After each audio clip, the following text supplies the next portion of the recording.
So good afternoon. Welcome to the National Spy Museum. My name is Vince Houghton. I'm the historian and curator here at SPY.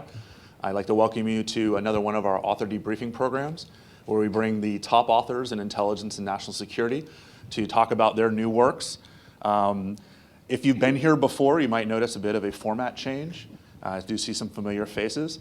We have now shifted from having an author talk at you to having more of a conversation. To where he and I, in this case, will talk about his newest book, and then of course we will open it up to you to ask any questions at the end that you may have about today's topic. So our guest today is Malcolm Byrne, who is the Deputy Director and Director of Research at the National Security Archives, which is located down the street at George Washington University. He currently directs the Openness in Russia and Eastern Europe project and the U.S.-Iran Relations Project, both of which promote multinational and multi-archival approaches to the study of recent controversial historical events. Previously, he served as the co-director of the Iran-Contra documentation project and coordinated the archives project on U.S.-Soviet relations during the Cold War. He has written books about the 1956 Hungarian crisis, the ousting of Mohammad Mossadegh, and the 1953 coup in Iran, and now 3 books on the Iran-Contra scandal, including his latest that we're talking about today, Iran-Contra, Reagan's Scandal, and the Unchecked Abuse of Presidential Power. Welcome, Malcolm. Thank you for taking the time to come to the National Spy Museum. Thanks. Great pleasure.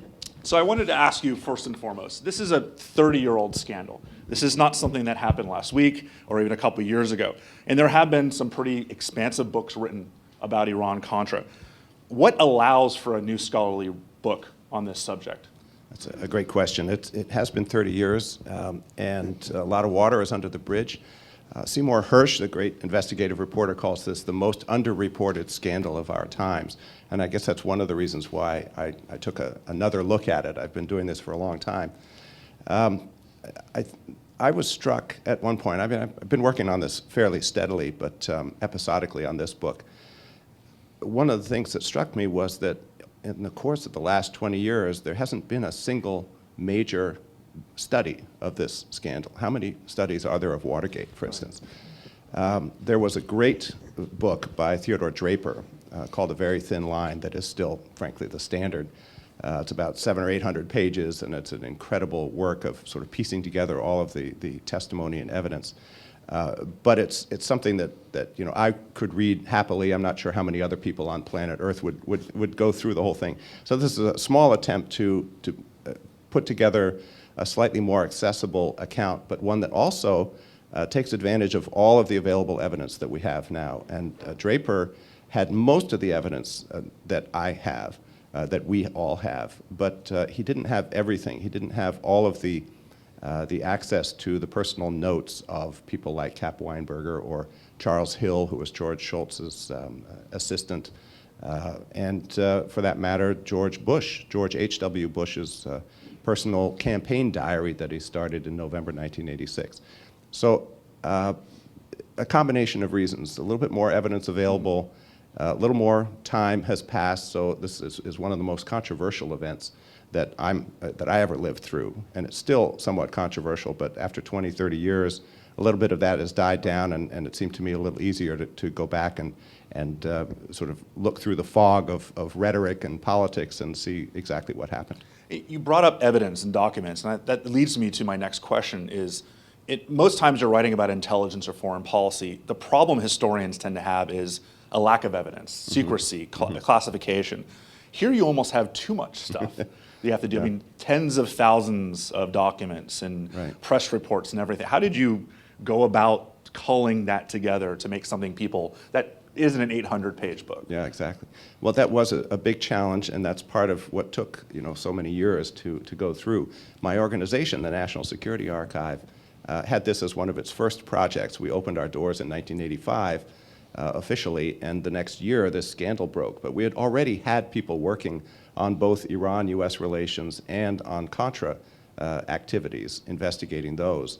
So we kind of hit the ground running, and we were able to kind of create a name for ourselves as one of the only organizations, probably the only organization out there, that was tracking this scandal without a policy objective. We were not trying to lobby for any particular policy. This is an organization that tries to promote openness in government, essentially. So we were able to, when the scandal hit, have a good idea already of what some of the major pieces were. And then we made it a point to just follow all the evidence as it came out. So we have tracked it. We've got a big archive of material, not just that's come out directly from the scandal, but about Iran-U.S. relations, U.S.-Nicaragua relations, and so forth. You also don't have a partisan bent, which I find refreshing. Right. I mean, you have people who are tackling historical issues from the left and the right, but not from that direction, more of just an objective viewpoint. We're not writing policy papers. We're just trying to get the stuff out there, essentially, so that all of you can look at it and see what it says to you, whether it makes sense, what it tells you about how our government is doing its job, what it's doing, and so on. Iran-Contra is one of the most misunderstood scandals. It's just so many moving parts. But one thing your book does that's refreshing, and I highly recommend it, is you alternate chapters. Mm-hmm. You have one chapter about the Iran side, one chapter about the Contra side, and then that's basically the structure of the entire book. Right. And that allows you to kind of keep things together. Now, of course, there are certain historical figures that overarch both of those sides, but structurally I thought is that a decision you had from the very beginning, or did editorially, this is more of an inside baseball kind of question. When you're putting the book together, was that something that you had planned from the beginning or something that comes later on? It was something that was suggested to me by a colleague named Jeff Richardson, who's a great expert on the intelligence community and so on. He's written a number of books, and he's a fellow at the National Security Archive. And he, just off the top of his head, said, this is really how you should do it, because these two stories are so interconnected that it's hard to separate them. And the thing that cinched it for me was, as you know from following this story, there's a point where the two aspects of the scandal come together, the Iran and the Contra side, and that's in the famous diversion, the diversion of funds from the sale of missiles to Iran that are sent to the Nicaraguan Contras by Ali North. Mm-hmm. And that point comes around December 85, January 86, and that's right about the middle of the book. So there's, if you look at it very carefully, you'll see this kind of, this X, where the two strands come together in a really neat way. So that seemed like a poetic way to deal with it. We've already hinted at the idea that this is an incredibly complicated scandal, and for half this crowd may not have been alive at that point. I was young. I remember the hearings, of course, but I was not old enough to really understand them. We're not going to try to explain the whole thing at once. We're going to deconstruct this as we talk. But let's start with the Contra side, because I think that at least the foreign policy behind that is a little more straightforward than the Iran side, which has a lot more moving parts. Can you briefly explain in the 1-minute version of what is going on inside Nicaragua in the 1980s? Well, it starts in my rendition of it in 1979, which was a terrible year for U.S. policy and for President Jimmy Carter in particular, where he, quote unquote, lost two longtime allies, Nicaragua and Iran. On the Nicaragua side, the longtime dictator Anastasio Somoza had been a backer of U.S. policy. His family, in fact, had helped with the 1954 events in Guatemala, long record of support for all kinds of U.S. policy and activity. And he gets overthrown eventually in July 1979 by a group led by the so-called Sandinistas, who are a mixed bag of people, but at their forefront are a few folks, including the Ortega brothers, Daniel and Humberto Ortega, who end up taking over the country and who are seen to be Marxist in their orientation. And this is a question we can get into in some more detail later, but essentially it's a Marxist-oriented junta that takes over from a US-backed government regime and proceeds in fairly short order. And it's a complicated history. I'm really glossing over it simplistically, but in short order, it is seen by the US as being just absolutely hostile to American interests and an entity that needs to be opposed with everything the US can muster short of troops. Right. But that's another question too. Right. And the Iran side is incredibly complicated as well. I mean, this is a country like you talked about that was a great ally of the United States. Ironically, if you look at many of the news reports today about Iran's effort against ISIS, they're using American weapons that we sold them in the 1970s. But Iran is not a player necessarily in this broader scandal, because it's not the hostages. The hostages weren't taken by Iran; they're taken by Hezbollah. And Iran is seen as basically a puppet master there, but that's even more complicated. What allows Iran to even be considered as a recipient of U.S. weapons during this time period? You talk about 3 factors in the book. Well, again, if you go back to 1979, when another group of folks who eventually are seen as hostile to U.S. interests helped spearhead a revolution that overthrows the Shah, who's been our ally for many, many years, going back before the 1953 coup that you mentioned. The hostility doesn't set in right away. It takes a full year. It takes the Iran hostage crisis of November 1979 to really cement this, where over 50 of our American diplomats and Marines were taken hostage. Eventually, it takes 444 days for them to be released. And it's impossible to overstate the importance of that event in cementing the viewpoint of American officials and American public towards Iran. It still influences our point of view towards the regime today. But that isn't enough to create a policy. So by the time the Reagan administration comes into office, and of course, as you remember, those hostages were freed within minutes of Reagan's inauguration in January 1981. But that administration comes into office really without any set Iran policy. There are no more than strands of thought as far as I can reconstruct it, and this, I think, is what you're referring to, about the 3 strands. The 3 strands were basically, what should we do? One group said we should just overthrow these guys, and there were dozens and dozens of opportunities to do that. There were emigre groups from Iran constantly, according to U.S. intelligence officials, constantly approaching them saying, we can do this, we can get rid of these guys, we can restore it to what it was, give us the arms, give us the support, give us the radio networks, whatever it is that it'll take, and we'll do it. So that's one strand. The other strand is to essentially continue a policy of containment of Iran, contain the Iranian Revolution, contain this new force called Islamic fundamentalism that nobody understands. But then the third strain is one that is driven by the Cold War. Again, there's another thing that you can't really overemphasize, and that is the context of the Cold War. It's still going strong. This is essentially the second Cold War, as it's sometimes called under Reagan.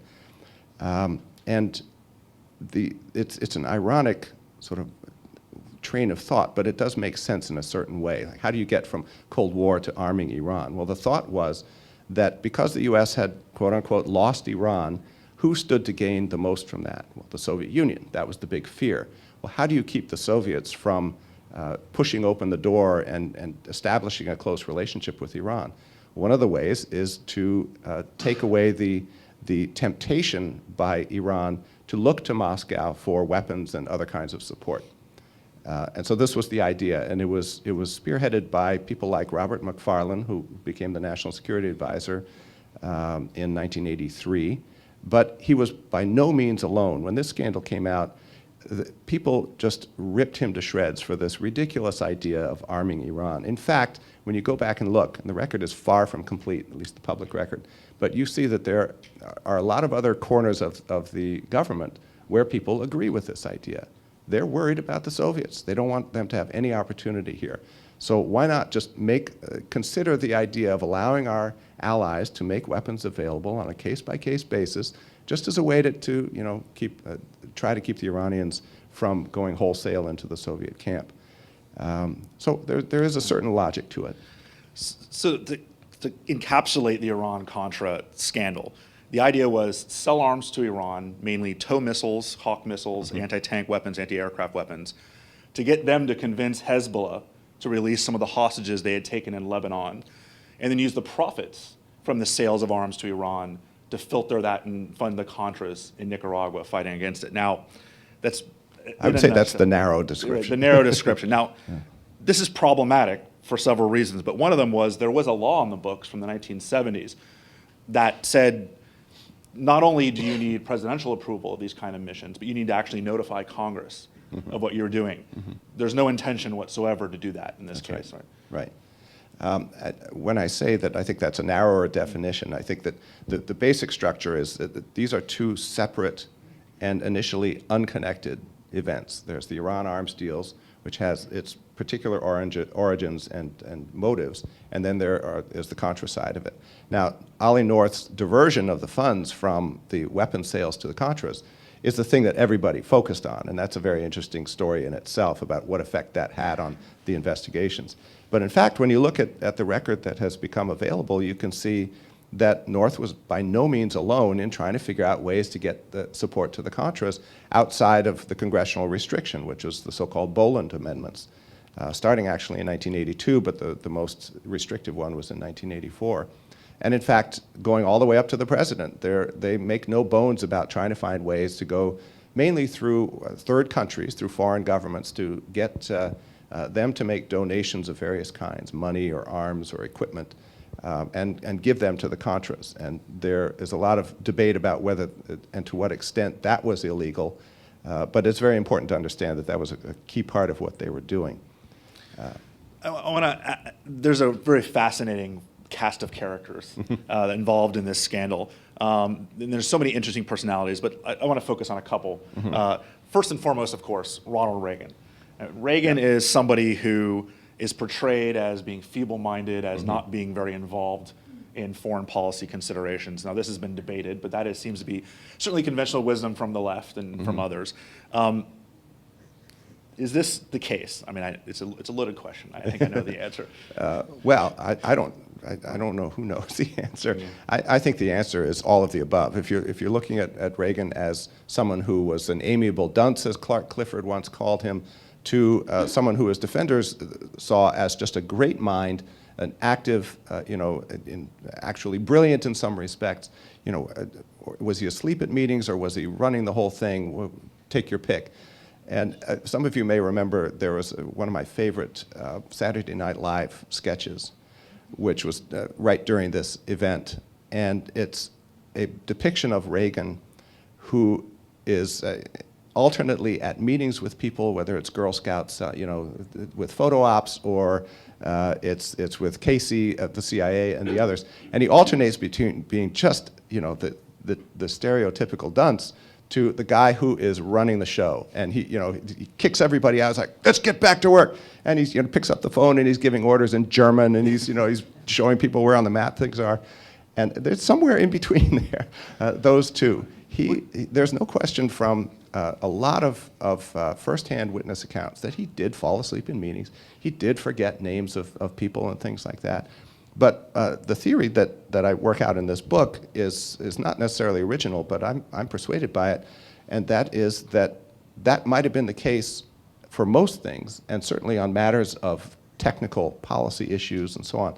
But when it came to the handful of issues that he cared deeply about, and he passionately cared about certain things, anti-communism, freedom fighting, freeing hostages, arms control, denuclearization, those kinds of things. He is on top of it, and he is the driving force behind those policies.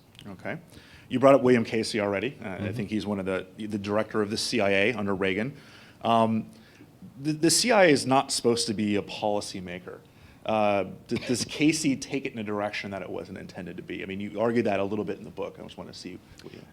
He certainly does. As I understand it, Casey's dream job would have been Secretary of State. He had helped to run Reagan's election campaign. They were good pals with each other, very close, and that's the job that he wanted, but he did not get it. Al Haig, of course, got it. But instead, he got the CIA directorship, which fit with his OSS background, but it also came with a cabinet rank, and that gave him a lot of authority and power to speak on policy issues that previous and subsequent directors did not have. Let me move down the CIA ranks. Duane Claridge. That's him, top center. Okay, great. Oh, yeah. So he was the operations chief for Latin America for CIA, but he's quite an interesting choice given his qualifications, or perhaps lack of. Didn't speak Spanish, didn't really know the area very well. What is the background behind why he's chosen to be a chief of an area that's obviously as important as it is? Well, there may actually be people in this room who know better what the story is, but the way I understand the story from what has come out was that Casey met Claridge at perhaps a chiefs of station meeting or something like this, and was impressed by him because he was an energetic, go-getter guy who hated red tape and just wanted to get the job done. And you see this throughout Iran-Contra, and I think throughout Casey's tenure as CIA director, because Casey is exactly that kind of person. Hates red tape, can't stand politics when it gets in the way, and is willing to do pretty much whatever he thinks is necessary to get the job done. So somebody like that, when you're confronted by a series of lame, in his mind, obstacles and political hurdles that the Democrats are throwing up to a policy that he and Reagan and others have no understanding of why there would be objections to this, then their patience runs out very quickly, and they decide they're just going to bull ahead however they can. So finding a guy like Duane Claridge who's willing to do that kind of thing makes a lot of sense from their point of view. And the CIA is really only one of several players in this. One of the other large ones, or arguably the largest one, is the National Security Council, led by two different national security advisors, Robert McFarlane and John Poindexter. See if I got those guys. Yep. So that's McFarlane, and that's Poindexter, and that's George Shultz and Cap Weinberger. And we'll get to them, certainly. Are they the real puppet masters of what's happening here? I mean, very rarely do we talk about the National Security Council playing such a vital role, but the role here is, I would say, is even more so than the CIA, as being the ones that are running the show, forgetting Oliver North even in this conversation. But those two guys, McFarlane and Poindexter, seem to be the ones that are pushing. In some certain circumstances, they overrule the Secretary of State and Secretary of Defense in conversations with Reagan. I would put them probably equal with Casey and the CIA. And I would call them more linchpins than anything else. And this gets to the heart of why I even call the book what I do, Reagan's Scandal, because I believe that Reagan really was the driving force behind this. He may not have understood everything that was going on. As I said before, he's not a big detail guy. A lot of presidents are not. There are more exceptions than those who prove the rule. So whether or not, and we can talk about this as much as you want, Reagan knew exactly what was happening.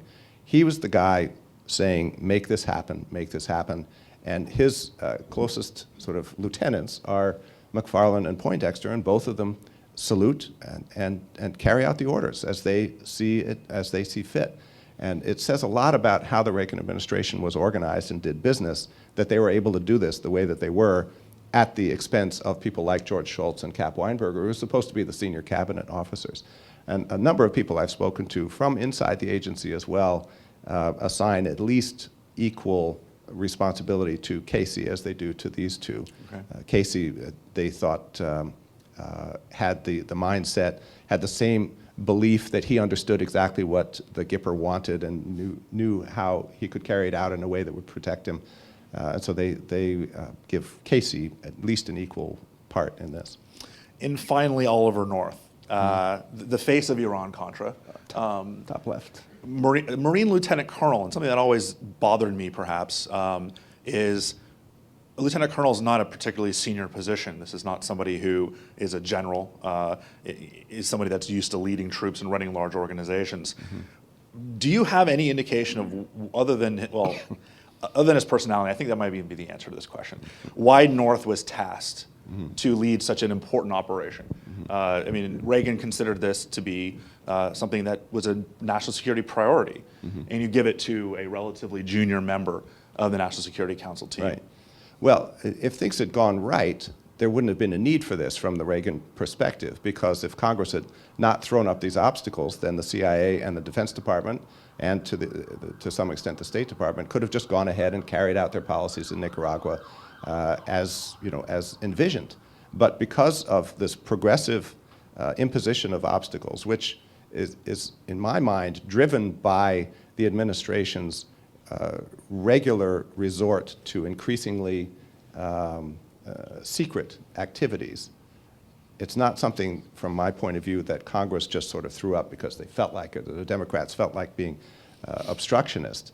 I think the record is pretty clear that at each stage they saw the administration going ahead and enacting policies that they said they were not doing. In public, we were not trying to overthrow the Sandinistas, we were just trying to interdict arms supplies to leftists in Central America. Well, at every stage, it was discovered that that was not the case, and so Congress had imposed new obstacles, and shortly thereafter, the administration would find ways to get around them. Well, it's this process of taking the policy further and further underground that, that results in somebody like Ollie North being given the helm, because Casey and the CIA were officially removed from the equation by the law. The second Boland Amendment specifically Boland said Amendment. intelligence agencies couldn't be involved in this. That's right. And somehow the National Security Council wasn't considered. Well, yeah, you want to get into that Please. definition now? Yeah. Okay. So this is the justification for using the NSC staff was, from the administration's point of view, was that it was not involved in intelligence activities. And the Boland Amendment said no entity involved in intelligence activities could be used to support the activities of the Contras in Nicaragua. So here, though, you see Executive Order 12333, which Reagan signed.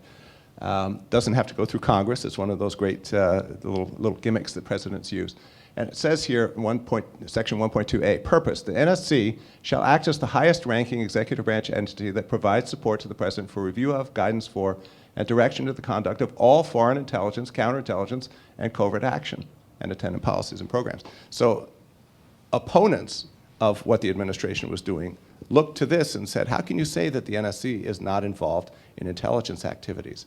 They very much are involved. So this became one of a dozen fundamental legal arguments that, to my mind, partly explain why Iran-Contra sort of subsided in the muck of history, because it quickly it moved from these colorful personalities to this gray discussion of the law and legal technicalities. But again, my personal point of view is that this is fairly revealing and does put the NSC under the sway of Boland. Well, how do they justify this non-existence? I mean, how do they justify still using the National Security Council? What was their argument for that it wasn't an intelligence agency? Was it just, it's not? I mean, basically, it's not. Yeah. That's not what they do. They are an advisory body to the president, and the president can do what he wants in foreign policy. That's a whole other huge argument that that I'm not, that all sides weighed in on ad infinitum. But going back to personalities, because they're better. What I thought was there's really some interesting people who come across in the book and in real life as honest brokers, for lack of a better term, or at least came off more ethically sound than those directly involved. And I'll just kind of go through the list, and you can talk about either one of them or any of them. You know, I talked about George Shultz. I don't know how else to get back through here. That's fine. Yeah, we're going to want to see people. So, well, George Shultz and Caspar Weinberger, who you've already showed, the Secretary of State and Secretary of Defense, who both objected strenuously to Iran-Contra on legalistic grounds. I believe Shultz talked about impeachment at several occasions. You also have Colin Powell, who was an assistant to the chairman of the Joint Chiefs of Staff, the Deputy Director of Central Intelligence, John McMahon, who was not a fan of what was happening, George Cave, actually, who Iran expert. And then I would even throw in Felix Rodriguez in this, because what you see is what you get with Rodriguez. There was very little attempt to hide what was going on. To me, they came across as being less ideologically driven as some of these others, or less of a deceptive personality, better in many cases. Do you want to tackle any of those, or all of those, or whatever you?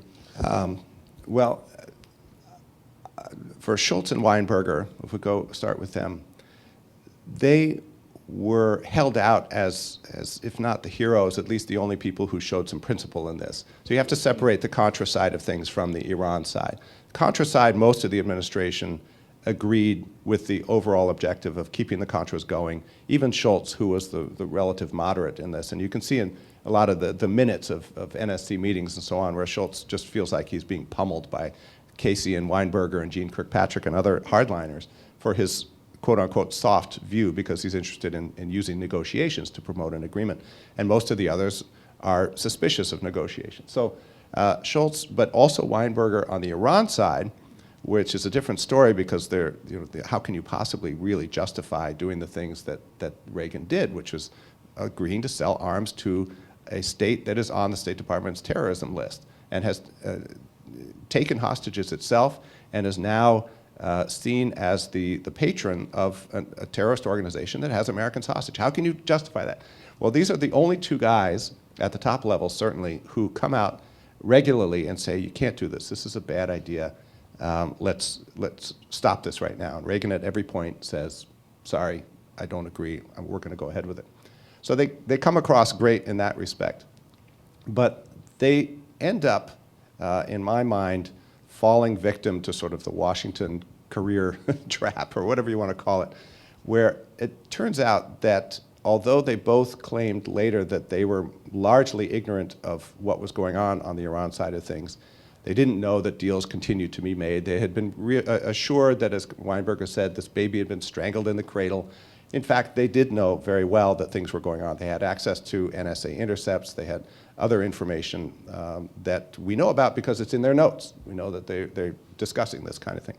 So they end up trying to protect themselves in a way that I suppose is perfectly understandable. You don't want to take the fall for something that you opposed, and so they tried to put as much distance as possible between themselves and the policy, when in fact they were much better informed than they allowed. You even brought up the NSA Intercepts, and I think there's an interesting story in the book about the NSA being ordered to keep information away from Weinberger, the Secretary of Defense, and he had to go say, I'm the Secretary of Defense, you need to actually... I am your boss. Yeah. And he uses Powell to do that. Now, so the others, you're talking about the CIA guys like McMahon and others. This is an interesting thing. The CIA, as an institution, is essentially against this whole thing. Those who are in the know think it's a terrible idea. John McMahon is the deputy director, and he comes in at a couple of occasions. And he just must be bald because of how much hair he's pulled out at each occasion, going, my God, what is going on here? In late 1985, he discovers that these arms have been going to Iran without the benefit of what's called a presidential finding.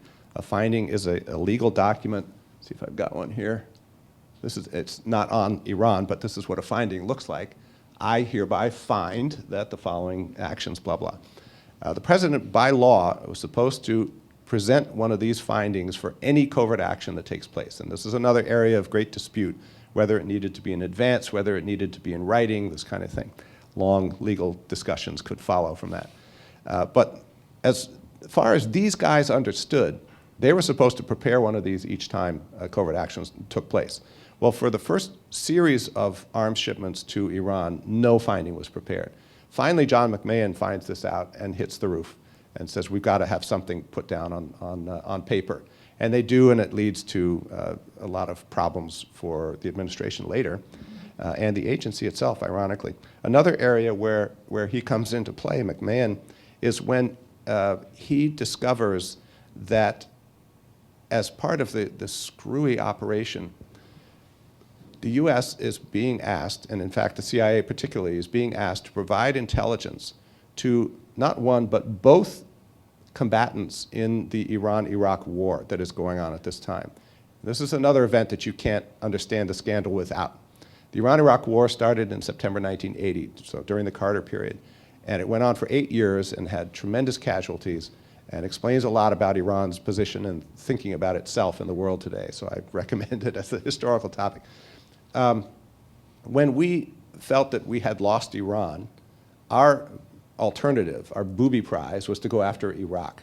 So we started sidling up to Saddam Hussein, something that the Reagan and subsequent Bush administrations tried to sweep under the rug. But you now have probably seen the famous picture of Donald Rumsfeld shaking hands with Saddam Hussein. That's in 1983. That's all part of this history here. So we were supporting Saddam and Iraq against Iran. And there's some great stories about some CIA operatives, Tom Twetton, for instance, from the Near East Operations Division, arriving unannounced at Baghdad airport with an armful of imagery and other intelligence that he wants to show to the Iraqis to prove to them that, unbeknownst to them, the Iranians are mounting a huge offensive that is going to succeed and is going to cut off, Basra from Baghdad, and it's all going to be over if they don't listen to him. And he's got some great stories that I talk about his reception there, what they thought of him and who they thought he was. Be that as it may, our policy was to support Iraq, and here we are supplying them with intelligence. Well, now comes this policy, and starting in early 1986, the CIA is now being asked to put together intelligence packages, battlefield intelligence, for Iran. against Iraq. So we're supplying both sides with intelligence, and it drives McMahon and the career CIA people nuts. And McMahon writes a nasty gram to, well, I won't be able to find it quite right away, but I've got it up here, a nasty gram to Casey saying this is ridiculous. And this is one of the reasons why Casey continually goes around these guys to people that he feels he can trust. So he goes to George Cave, who doesn't work at the CIA anymore. He's a retiree who isn't happy, but he goes along with it because he thinks there may be something to the policy. And Casey goes through Charles Allen, who's well known nowadays because he had a very senior job in the Homeland Security Office, and he was the head of counterterrorism at CIA. Not an Iran expert. Great guy, very competent and all that, but someone that Casey felt he could go outside the Iran division or the Near East division and say, okay, you monitor what's going on and keep track of things.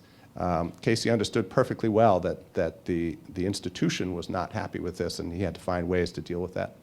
I think one of the most unfortunate parts of all of the scandal is that no one from inside government did a whole lot to stop this from happening. I know there's very little you could do, but it really turned to journalists to break the scandal open, like articles in the Miami Herald. And it really, if it wasn't for potentially that crash C-123, just a stupid pilot going in over Nicaragua where he shouldn't have, this may have never been discovered. It would have taken a lot longer to be discovered. But at that point, it became absolutely impossible to hide. And like most people will tell you, it's the cover-up that's worse than the crime in this case. And North actually has a great quote that you have in the book. He says, for a covert operation, there sure were a lot of people who knew about it. And that seems to be its undoing. So many moving parts, so many people knowing about what was going on. Can you talk a little bit about the cover-up itself? Because I think that's what gets them into real hot water. Right. That's a huge part of the story, and it takes up probably 4 chapters or so of the book.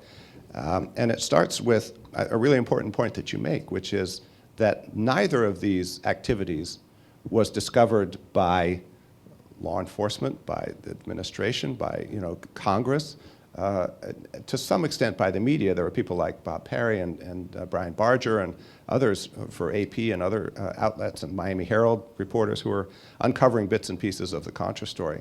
But it took the shooting down of this cargo plane to really blow that out of the water. And it took a month later a revelation in a Lebanese news magazine of the McFarlane mission to Tehran, which had happened earlier in 1986, to blow that story open. And the question underlying all of this is, if those 2 events hadn't happened, how long would all of this have been going on? Would we ever have discovered it? But each of those events sparked a major damage control effort by the administration. So in early October '86 is when this airplane gets shot down. And for the next several weeks, there are congressional hearings and there are news reports trying to get into this. And the administration is denying essentially any connection to this aircraft, when in fact it's very clear that there is a direct connection, and it comes out pretty quickly. The bigger problem happens in early November when this Lebanese news magazine publishes this story, which is the result of an internal domestic squabble in Iran. It has nothing to do with anything else than that. That is a real problem because that gets into the issue that I mentioned before, which is the president approving covert operations without doing any of the legal work necessary for it. And that falls under the category of impeachable offense. And that is what really scares the administration, and they circle the wagons. There are a couple of key meetings a week later, November 10th, and a couple of others in November, where we now have notes from several of the participants. And we have, most particularly, we have notes from George Shultz going back to his guys at the State Department and just shaking his head, going, I can't believe what these guys are doing. This is, I don't want to compare it too closely, but it's got the feel of Watergate about it. People are lying, people are circling the wagons, they're dragging me into this. It's a dramatic story. You write in the book that on at least 7 occasions, Oliver North moved to suppress or mislead official investigations. And part of that wasn't just shredding documents. They actually went and altered documents. Yeah. I hope I can show you that. Yeah, we all know about the shredding parties, or if you remember the famous shredding parties. Let's see, where he and Fawn Hall, his secretary, went about destroying evidence that they hoped they could keep. So here's from March 16th, 1985, called Fallback Plan for the Nicaraguan Resistance from North to McFarland. Not to go into the details, but the second paragraph says, secrecy for the plan is paramount. We could not implement such an option if it became known in advance, and it also mandates that present donors, in other words, these people who they were trying to use to get around the Boland Amendment to fund the Contra operations, continue their relationship with the resistance, the Contras, beyond the current funding figure. That includes countries like Saudi Arabia, which was giving $2 million a month to the Contras. Okay, so that's March 16th, 85. This is the same document, so-called, Fallback Plan for the Nicaraguan Resistance. And when you read it, again, I won't go into all the details, but it's turned into this anodyne, meaningless thing, like we should really work hard with Congress to get this stuff done. Well, how did they figure this out? How did they find these documents? This kind of document, doesn't quite say it up there, but there is a category of document called a System 4 channel, which the NSC staff uses. And the System 4 channel documents are the most sensitive ones. They're on covert operations, they're on things like that. You can't just type out a System 4 document and keep it in your files. They are registered, numbered, cataloged, and kept behind a guard at the White House. So North wrote a bunch of these documents, and this one included. When he was trying to cover up what was going on, he understood that he had a lot of this evidence there that he had to figure out a way to get rid of. So how could he do it? He had to go to this guy, as it happens, a Navy guy who's assigned to this job, and sign out the document. Then he went back to his office. He had Fawn Hall as secretary retype it according to this, and then reintroduce it back and say, oh, okay, I'm done with it, thanks a lot, you can file it back into its thing. Well, nobody would have discovered this if it weren't for some clever investigator who noticed something different. Take a look at the letterhead, National Security Council. You can barely see the letterhead up there, but the letterhead is different. They changed the White House letterhead sometime in 1986 or early in 86, something like that. And somebody was looking through these and he went, wait a second, what's with this? That's how they discovered it. And they went through and they found a bunch more of these documents that there's a lot of interesting humorous stories about the cover-up. It's so bungled. Mainly, I would argue, and I think you do as well, every agency kind of had their own cover-up. Right. The State Department doing it, the Defense Department, everyone went back and said, all right, let's make sure our hands are clean. Do you think, again, this is a counterfactual question, but let's have fun. Do you think if there was a coordinated cover-up that they might have pulled this off?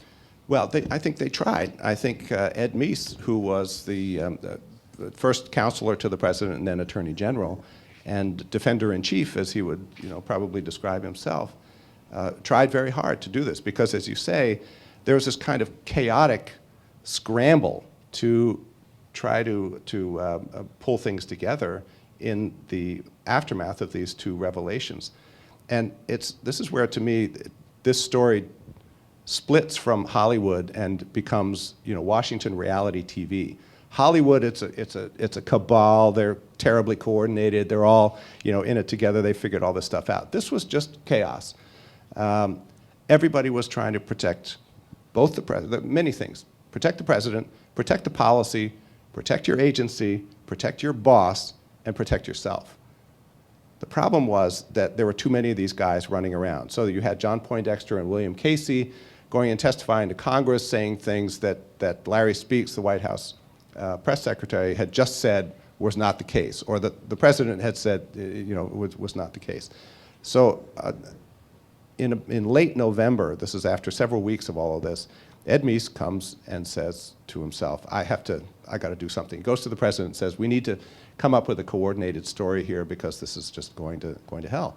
And they're going to, you're going to pay for it. And Reagan, you can see in these notes, Reagan is deeply involved in all of this. It's not that he's going around saying, destroy everything and, let's keep it under wraps.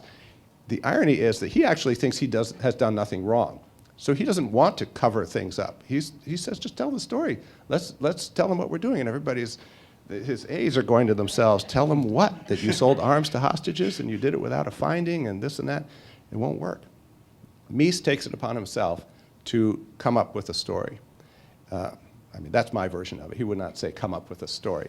But that is, in effect, what happens, because up until the last moment when they finally have a press conference where they announce the connection between Iran and Contra, which is late November, just before Thanksgiving, the fear is this Iran story. Well, at one point, Meese sends a couple of his aides from the Justice Department to Ali North's office, and they sit there and they start looking through files. Now, how do they get the files? Ali is there, and they say, what else do you have that would be interested in? And North goes, oh, well, maybe these, or maybe these. And they have North, the point is they have North telling them what they should be looking at, as opposed to clearing North out, locking down his office, and going through everything with a bunch of FBI guys. They didn't do that.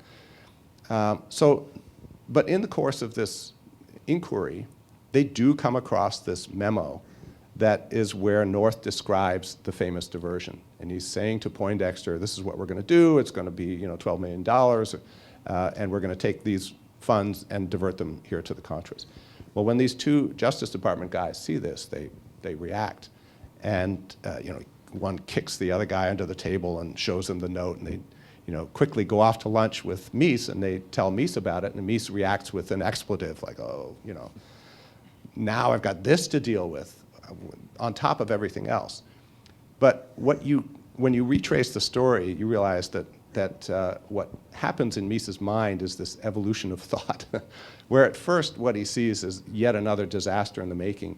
He realizes, after he goes to several people, Casey, Poindexter, North, McFarlane, and others, and talks to them about this diversion thing, he realized that nobody knows about it except North and maybe Poindexter. He goes to the president. President presumably says, I had no idea about this.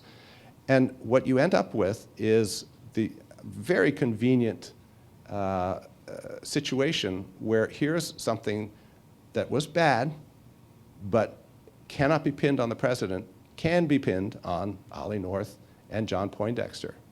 So just before the press conference, they have a meeting, and Meese presents this, essentially this finding to the president and others.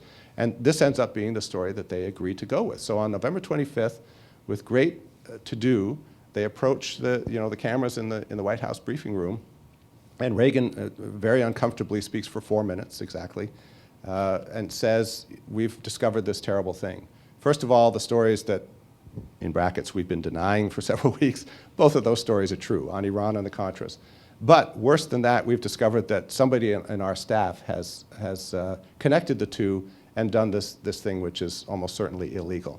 And Meese follows with about 45 minutes of detail. And it sends the press corps howling down this avenue. Eleanor Clift, who worked for Newsweek at that point, said you could just hear everybody suck in their breath, that it was that kind of story. It was just a really exciting story of potential White House criminality. So off they went chasing the diversion and Ali North, and did the president really know about this or not? Well, Meese had already determined that the president hadn't known about it. So in that sense, it's perfect. Let them chase this story as long as they want, and then we'll figure out what to do about the Iran side of things and the other embarrassments. To me, one of the most interesting parts of your book is when you talk about consequences, because as a historian, I want to know, the so what question. And one of the more interesting ones, I think, is that the impact of Iran, or the Iran side of this, on U.S.-Iran relations. I thought they were bad to begin with, but this is really puts us in the position where it's very little that we can do to make these relations better. They just don't trust us anymore because of this. Right. Yeah, I mean, what's fascinating is that 4 or 5 years after the U.S. Tehran hostage crisis, here you have the President of the United States willing to negotiate with the Islamic Republic of Iran. That's incredible, given the history that has followed since. And you learn an awful lot from these dealings, which, again, we've got a lot of documentation on. We've got everybody's notes that they've written. And even now, Iranians are talking about this. Rafsanjani, who was the Speaker of Parliament and one of the main guys behind this at the time, has written his diary, or has published his diaries and written his memoirs, and he talks a lot about it, and so have other people who were involved. The president of Iran, Hassan Rouhani, was the commander of air defenses in Iran at the time. He was vitally interested in these weapons and getting these weapons. The Ayatollah Khomeini, by most accounts, knew what was going on. So first of all, you get the sense that there isn't this, written in stone prohibition on the Iranian side against dealing with the United States. Even the supreme leader, Ali Khamenei, was part of this, who was alleged to be opposed to any talks whatsoever with the United States. So you learn a lot about how they think, about how they interact with each other, and how relatively dynamic that political sphere is compared with what we usually think of. So there's plenty to be said about that. The problem that Iran-Contra posed, and I say Iran-Contra, it's the Iran arms deals in particular, was that it didn't create trust, which was the purported objective. The purported objective was to find so-called moderates in Iran with whom the United States could work and try to build a better relationship. When you look at how North and the others conducted these operations, this had to be the farthest thing from their mind, because the amount of deception and trickery, false price lists, fake intelligence, just lies and cheating back and forth. Not that they were the only ones doing it, but this was not in any way, shape, or form designed to build a relationship. It was designed to get our hostages out from the American side. That's it. That was what it boiled down to.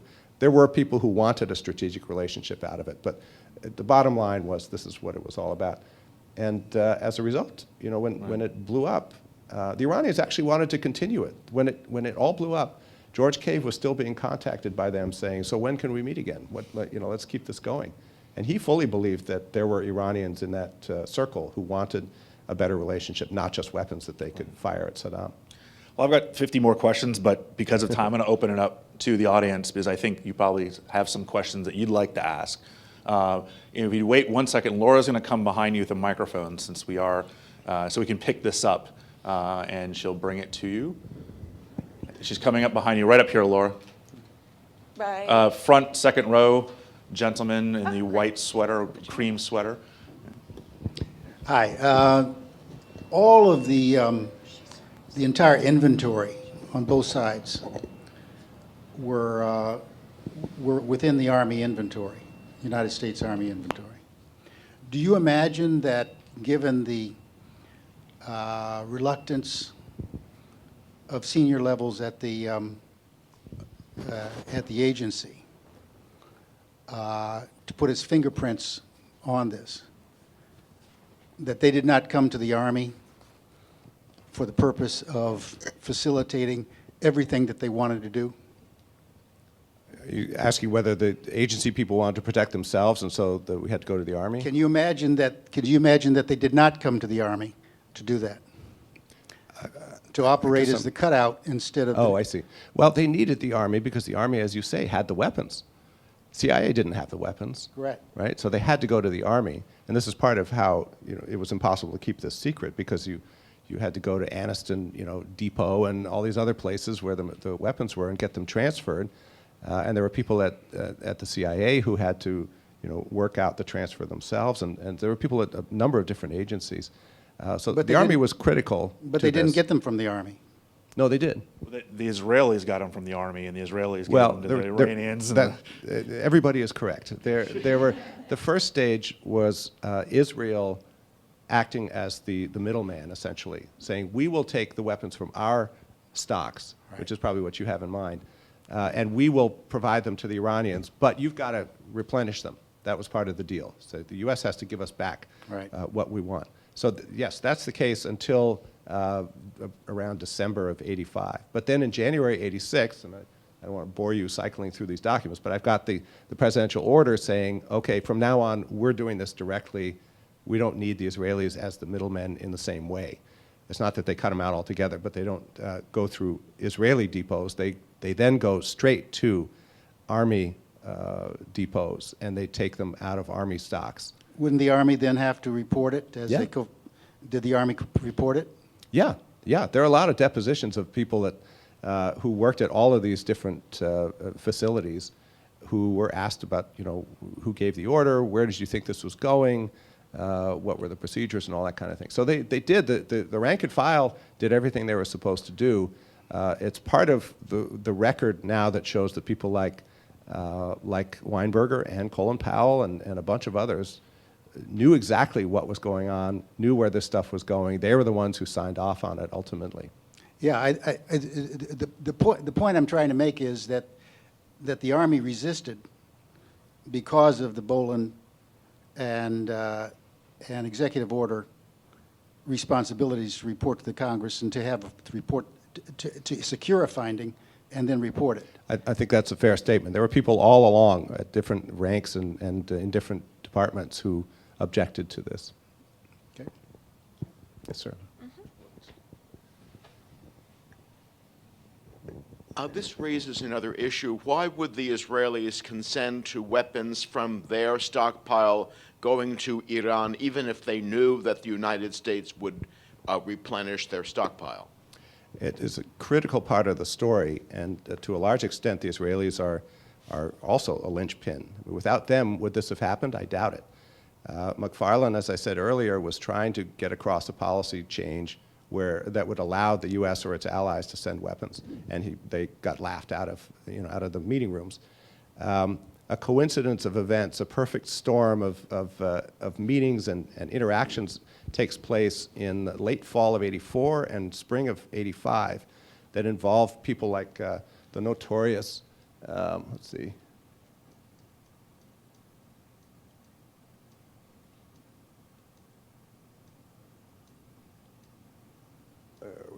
coming up here. Oh, goodness. Well, Manager Ghorbanifar was the guy that I had in mind, the Iranian. I'll keep this on the hostages here for now. The Iranian intermediary and Adnan Khashoggi, the Saudi billionaire, those two got together as one group with the idea that this war between Iran and Iraq is going to be really lucrative. Let's get in on it. The problem is, and there's a very interesting development that happens here. It's not just that the war is going on. The problem, and I got this to some degree from Iranians that I interviewed. I've been to Iran a few times in past years and tried to reach these guys who were involved to see what they would tell about it. One of the things that you discover is that right around this time, the Iraqis started getting weapons upgrades, equipment upgrades, and tanks in particular. They started getting more advanced Soviet tanks. And the old style, RPGs that the Iranians had weren't going to do the trick anymore of penetrating their armor. So they needed something more sophisticated. Well, who produced the sophisticated stuff? The Americans produced the best stuff. And besides, as Vince said, the Iranian army was basically a U.S.-equipped army. So, well, who has American equipment? There are people around the world who have it, and there are ways on the gray market that you could get this stuff. But Israel is a natural choice. And Khashoggi and Ghorbanifar, who has some murky connections to Israel that are not, people agree or disagree about it. So they approach the Israelis. Right around the same time, a guy named Michael Ledeen, who's well known in Washington, was a counterterrorism consultant to the NSC staff back then. And he was someone who also knew a lot about sort of the world socialist community. He had a lot of contacts in the leftist kind of European and other political spheres. And he happened to be good friends with Shimon Peres, who was the prime minister of Israel at that time. Ledeen is told by one of his contacts that if you want to make advances in Iran, go through Israel, because they have good contacts there still, and they're interested in pursuing this kind of thing. Ledeen goes to Israel, gets McFarlane's permission, sort of. McFarlane says, yeah, go, but, it's not that I will disavow any knowledge, but it's an unofficial visit. And he goes, Ledeen, and talks to Peres and says, we understand that you have, some possibilities here, and we'd be interested, probably be interested in pursuing those. Now, the story I got from Israelis that I interviewed, may or may not be self-serving, say that Peres was interested in doing something for Ronald Reagan. Immensely admired Reagan, was grateful to him for his help with various Jewish-related issues in Sudan and Ethiopia and so on, and where Reagan, he felt, had done Israel a huge service. So he wanted to do something in return. And his response was, if Reagan wants this, let's help them. So he sends David Kimke, who is the Director General of Israel's Foreign Ministry, to meet with McFarlane in early summer of '85. And Kimke says, you know, we've got these possibilities here. Another pairing that I should mention is a couple of Israelis named Adolf Schwimmer and Yaakov Nimrodi, who Nimrodi is an old-time Iran hand. Schwimmer is the father of the Israeli aircraft industry. They're both very tight with Peres and the Israeli authorities. Small pond over there, as we all know. So they're interested in this idea, too. They also have met with Khashoggi and Ghorbanifar. So there's kind of, like I say, a perfect storm of things happening here. Kimke comes to McFarlane and says, you know, we hear that you might be interested in developing a push towards Iran. It occurs to us that a way to do that would be to have both sides show their bona fides. If you provide just a handful of weapons to them as a sign, they might be able, for example, to release some hostages for you. What do you think of that? And McFarlane lights up because this is his way to get his policy implemented. And he goes right to Reagan. And the reason I had that picture of Reagan at the hospital, you know, waving out the window, that's when he's in the hospital getting a polyp removed. And that's when McFarlane visits him and says, we've got this opportunity, what do you think? And after a short while, Reagan says, great. But of course, what's on Reagan's mind is hostages, not necessarily the strategic opening that McFarlane and Ledeen and others are talking about. It's not that he doesn't think that's a good idea. He has an interesting connection to Iran. He visited Iran. Ronald Reagan visited Iran in the late 70s. I never knew that until I was doing this. But the bottom line, again, is hostages. And it's this, again, reality TV. It's not that there is this single thread that leads from one point to another. It's just a coincidence of bizarre happenings and personalities and things that come together and end up pushing us in this strange direction. How much of anti-Iraq, anti-Arab sentiment was involved in Israel's conception of wanting to help Iran in the Iran-Iraq war? Well, I think it's very interesting, especially looking back at more recent events where Iran is Israel's avowed #1 enemy. Back then, Iraq was the enemy, and it was in their interest to try to, you know, keep Iraq at bay, and they were perfectly willing to work with people in the Iranian military who were still around, who they thought they could develop, you know, continue to develop relations with, that they thought made it worth their while, and so they were willing to back Iran at Iraq's expense. Another question. Probably have time for one more. You've already been here longer than we could ever expect. I've answered everything.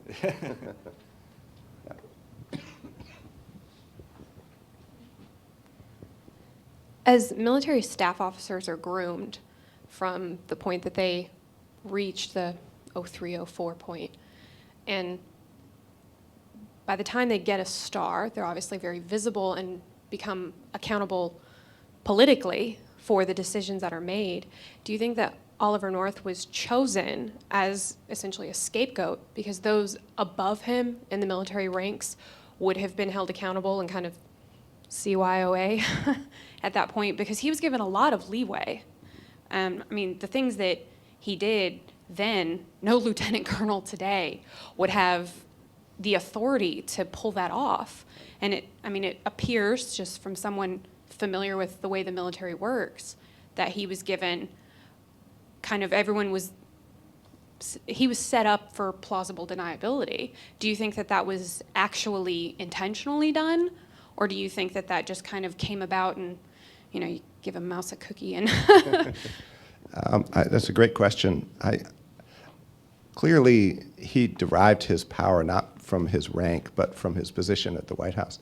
And also as a result of the way that that particular administration ran things.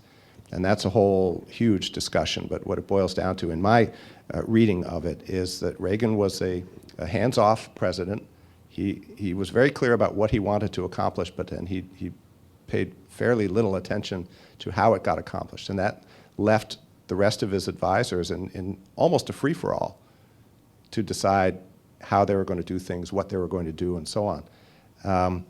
There wasn't a lot of adult supervision, as some people have said.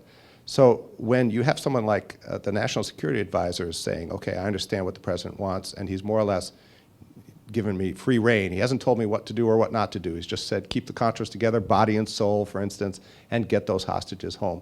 I've interviewed a bunch of people from the agency and elsewhere who said that they didn't leave a meeting without being asked by the president, what's happened with our hostages? Where are they? What's going on? So a lot of pressure from above, but no guidance. And that leaves everybody free to do what they want. So Poindexter and McFarland say, all right, well, who do we have to do this kind of thing? And as you've mentioned, I mean, this comes down to personality. And North, by all accounts, is an incredible personality. I mean, incredibly energetic, creative. You read his memos. I mean, he's up at 3 in the morning writing 5-page memos full of ideas about where we should go and who we should contact and how we should make this happen.